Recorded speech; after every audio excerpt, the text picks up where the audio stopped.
كتلاحظوا اللي كتشوفوا بعينيكم راه اول مره غادي يوقع، وغادي تشوفوا الساكنه ديال هذه المنطقه.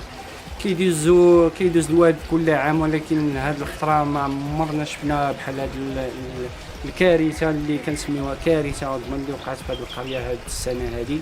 واللي كنقول انا اللي حسن الحظ انه الناس غادرت هذه القريه هذه مع اقتراب الدخول المدرسي، وملي غادرت الناس عاد وقعت هذه الفاجعه هذه.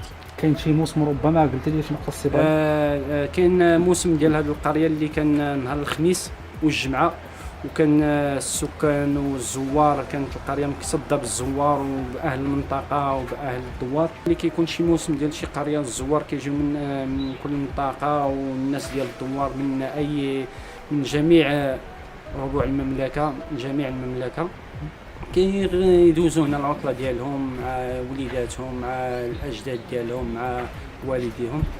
وكانت القريه مكصده بالسكان وبالزوار. اللي حسن الحظ كان الخميس والجمعه.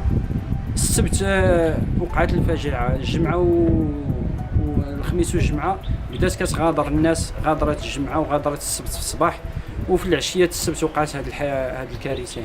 كون وقعت قبل من شي 3 ايام كانت غادي تكون عدد الضحايا كثيره بزاف، كثيره بزاف.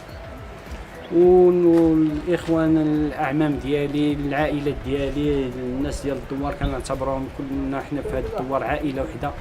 كاين خسائر ماديه، كاين خسائر بشريه، كاين خسائر ممتلكات ديال الناس، الديور ديال الناس مشات. هذا النفق اللي كتشوفوا دابا في هذا الجبل هذا اللي خارج للجهه الاخرى، كانت هذه المنطقه كامله غادي تمشي هباء منثور، كانت غادي تكون كارثه 100%. بلطف الله وهذا الغار هذا الواد اللي جاي من هنا وهذا الواد اللي هابط من هنا في الجبال تجمع هنايا، وهذا الغار هذا نفس القضيه، كيدخل منه الماء كيخرج من الجهه الاخرى، والماء باقي كيمشي مع الواد وكيضرب الدور على هذا الجبل. هذا الغار هذا هو اللي نفس القضيه شويه، اللي خلى هذه الكارثه وصلت لهذه الدرجه. كل ما كانش هذا الغار هذا كانت 85% ديال الساكنه ديال هذا الدوار كانت غادي تمشي في هذه الكارثه، وغادي يكونوا الضحايا كثار من هذه الحصيله هذه. البقاء ديال هاد الناس هذو ربما الفضل الله عز وجل هو الاول، والفضل ديال هذا النفق هذا اللي دار هنايا هو اللي نفس القضيه. السيول وداك والماء اللي جا النص ديالو دخل في هذا النفق هذا، خرج من الجهه الاخرى، والماء باقي مشى لهيه. هذا واش كان ديجا ولا دار؟ لا، هذا على ما كيعاودوا الجدود ديالنا قديم ديال 120 سنه 140 سنه. كانت واحد السيده في هذا الدوار هذا هي اللي دارت هذا النفق بيدها، كتحفر حفرت هذا النفق هذا كيخرج للجبل الاخر، ومن الجبل الاخر كاين الدروج وتهبط للتحت.